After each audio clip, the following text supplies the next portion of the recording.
जय हिंद दोस्तों, मैं Mz Khan Khan street centre के यूट्यूब चैनल पर आपका स्वागत करता हूं। दोस्तों, आप लोग कैसे हैं? अच्छी तरह से होंगे। दोस्तों, मैंने सोचा कि बहुत दिन से कोई वीडियो नहीं आप लोग को अपलोड किया है, तो कुछ नया, बहुत बड़ा तो नहीं आज हम देंगे, छोटा ही देंगे, लेकिन कुछ नया तरीके से देंगे, कुछ नई चीज़ देंगे आपको। तो दोस्तों, पहले चीज़ तो मैं कि जिन लोगों ने हमारे चैनल को सब्सक्राइब किया है उन सभी को बहुत बहुत धन्यवाद।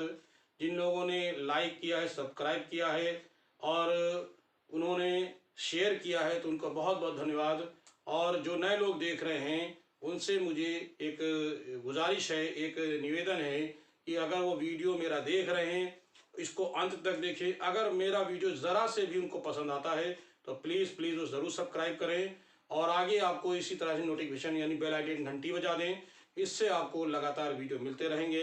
तो चलिए दोस्तों, आज मैं जो लाया हूँ वो किसी भी एग्ज़ाम के लिए है, टीजीटी पीजीटी के लिए, आईएएस के लिए, या जो भी एग्ज़ाम है उनमें क्वेश्चन ये पूछे जा सकते हैं। आइए आज हम लोग शुरुआत करते हैं कोहिनूर हीरा। हम बात करते हैं कोहिनूर हीरा। दोस्तों, मैं क्या कह रहा हूँ? कोहिनूर हीरा। तो कोहिनूर हीरा क्या है तो समझ लें। कोहिनूर हीरा एक बहुत ही महंगा हीरा है। ये दक्षिण भारत में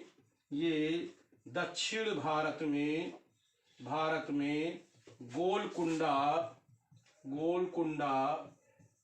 की गोलकुंडा की ये खान से प्राप्त हुआ था।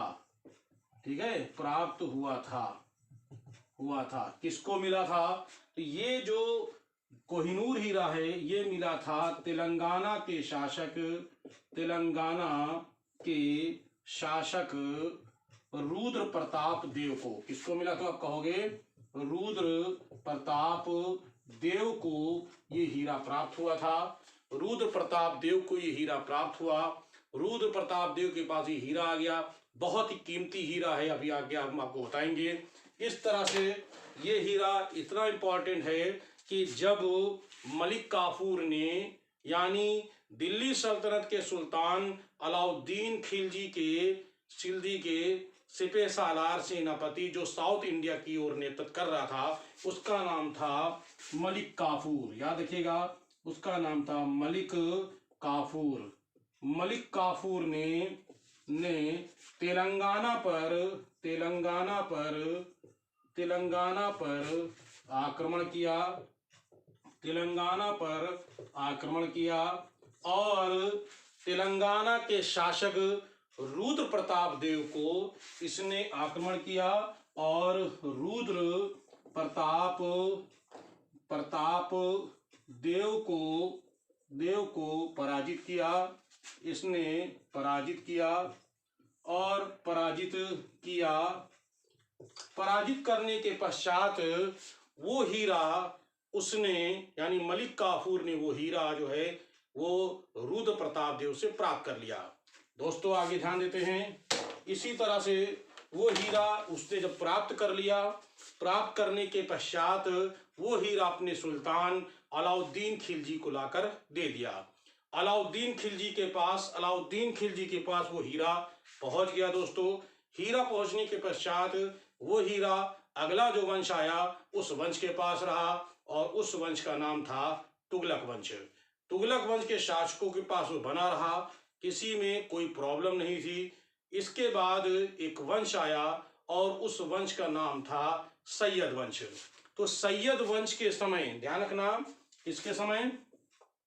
सैयद वंश के समय वह हीरा यानी हीरा कोहिनूर हीरे की बात कर रहे हैं, वह हीरा ग्वालियर के शासक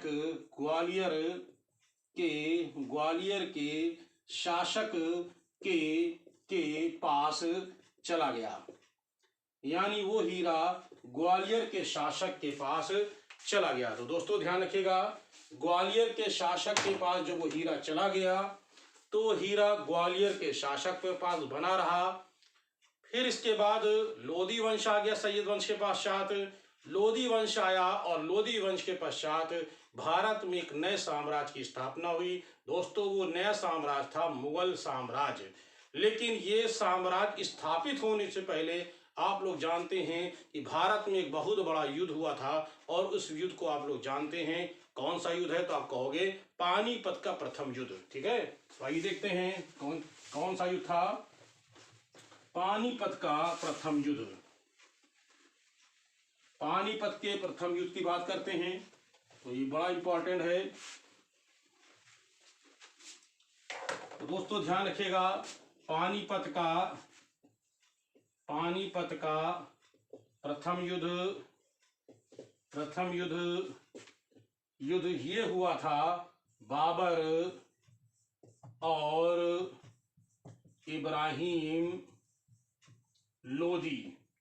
बाबर और इब्राहिम लोदी के बीच में हुआ था।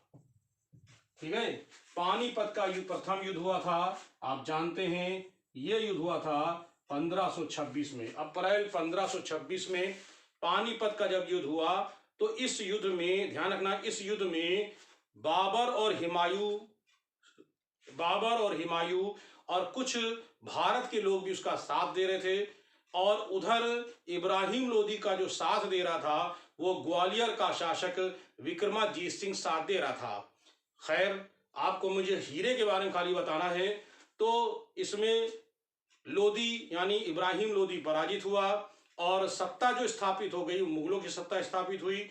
तो वो हीरा जो जिसके पास विक्रमाजीत सिंह के पास था, वो विक्रमाजीत सिंह ने अपने राज को बचाने के लिए वो हीरा हुमायूं को दे दिया। वो हीरा हुमायूं के पास आया, हुमायूं के बाद अकबर के पास आया, फिर जहांगीर के पास आया।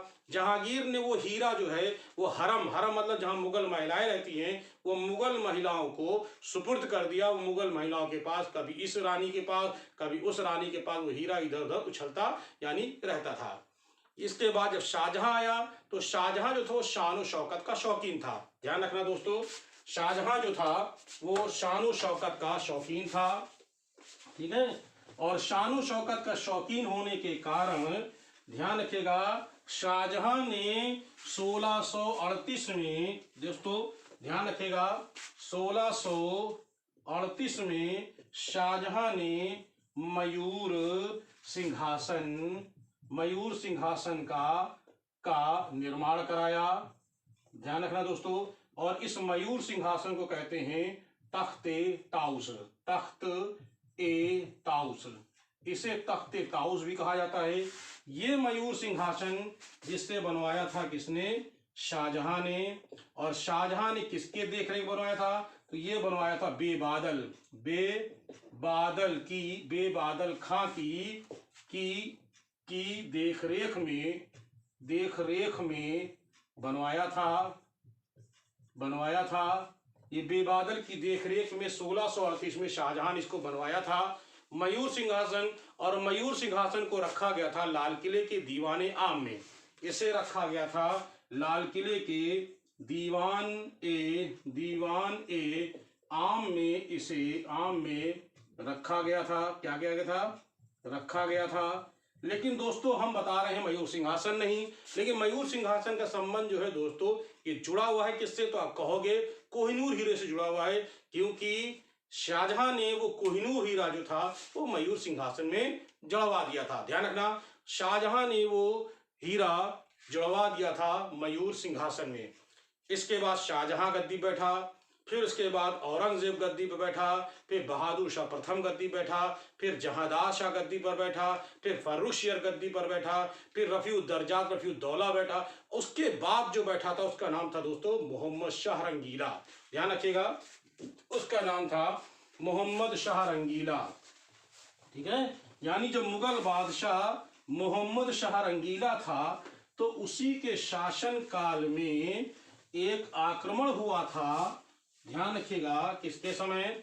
तो वो था मोहम्मद शाह रंगीला। मोहम्मद शाह रंगीला जो था वो बादशाह था। इस बादशाह के समय 1739 में नादिर शाह ने, ईरान का शासक नादिर शाह ने आक्रमण किया था। ध्यान रखना दोस्तों, नादिर शाह ने आक्रमण किया था 1739 में। जब नादिर शाह ने 1739 में आक्रमण किया तो वो लूटपाट बहुत यहाँ पर भारत में की और वो अपने साथ मयूर सिंहासन को लेकर के चला गया। फिर वो मयूर सिंहासन ईरान गया, ईरान से में उसकी मृत्यु हो गई। उसका कोई पुत्र नहीं था, इसलिए उसका जो सिपह सालार था जिसका नाम था अहमद शाह अब्दाली, अहमद शाह अब्दाली भारत पर भी वो आक्रमण करना चाहता था, इसीलिए उसने अफगानिस्तान से अपनी सत्ता स्थापित की। अफगानिस्तान में वो रहा, बाद में कई बार आक्रमण किया, उससे आपको मतलब नहीं, हम बात सिर्फ कर रहे हैं कोहिनूर हीरे की। अहमद शाह अब्दाली के बाद उसका पुत्र जमान शाह, जमान शाह के दो पुत्र थे, एक का नाम था सुल्तान मोहम्मद, एक का नाम था शाह शुजा, एक का नाम था शाह मोहम्मद। लेकिन शाह शुजा को गद्दी प्राप्त जो छोटा था, लेकिन शाह मोहम्मद जो है वो कबीलाई यानी जनजाति कबीलाई जो थे, यूसुफ जैक जो एक जनजाति थी, उनके साथ मिल करके उसने अपने भाई को हटा दिया। तो जो शाह शुजा था वो शाह शुजा मयूर सिंहासन से हीरा निकाल करके एक बार वो फिर भारत में आया। ये कह लीजिए कि बड़ी खुशनसीबी थी, बड़ा ही अच्छा समय था कि एक बार हीरा हिंदुस्तान में फिर आया।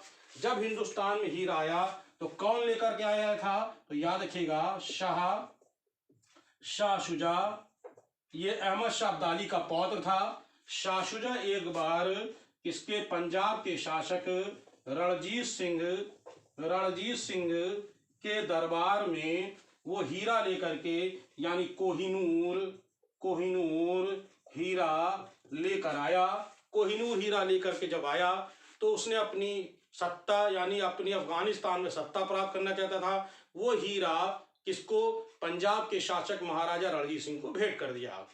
वो हीरा महाराजा रणजीत सिंह के पास रहा, महाराजा रणजीत सिंह के पास वो बना रहा। उसके बाद उसके पुत्र खड़क सिंह, शेर सिंह, कई शासक उसके पुत्र गद्दी पर बैठे और अंतिम शासक जिसका नाम था दिलीप सिंह, ये अल्पवयस्क था, ध्यान रखना अल्पवयस्क था दिलीप सिंह, अल्पवयस्क मतलब छोटा था। और उस समय जब दिलीप सिंह गद्दी पर बैठा था तो उस समय भारत में जो सत्ता थी ईस्ट इंडिया कंपनी की सत्ता थी। ईस्ट इंडिया कंपनी का जो गवर्नर था उसका नाम था लॉर्ड डलहौजी, ध्यान रखना लॉर्ड डलहौजी की सत्ता थी। लॉर्ड डलहौजी जो था, ध्यान रखना दोस्तों, लॉर्ड डलहौजी की बात कर रहे हैं तो लॉर्ड डलहौजी ने दो युद्ध किए थे, आप लोग शायद मालूम होगा। एक था प्रथम आंग्ल, याद रखिएगा, एक पहला युद्ध तो जो पहले हुआ था, हम मेन जो बात कर रहे हैं हम बात करते हैं द्वितीय आंग्ल सिख युद्ध। तो द्वितीय आंग्ल सिख युद्ध में सिख पराजित हुए थे। पराजित होने के पश्चात एक संधि हुई, उस संधि के तहत लॉर्ड डलहौजी ने वो हीरा दिलीप सिंह से छीन लिया यानी ले लिया। इसने हीरा किससे, दिलीप शासक, सिख शासक, कौन सिख शासक, ध्यान रखिएगा, दिलीप सिंह से कोहिनूर हीरा लॉर्ड डलहौजी ने प्राप्त कर लिया। कोहिनूर हीरा लॉर्ड डलहौजी ने वो कोहिनूर हीरा दिलीप सिंह से प्राप्त कर लिया। ध्यान रखना दोस्तों, वो हीरा दिलीप सिंह के से चला गया लॉर्ड डलहौजी के पास। लॉर्ड डलहौजी ने ये हीरा भेंट कर दिया किसे, तो आप कहोगे महारानी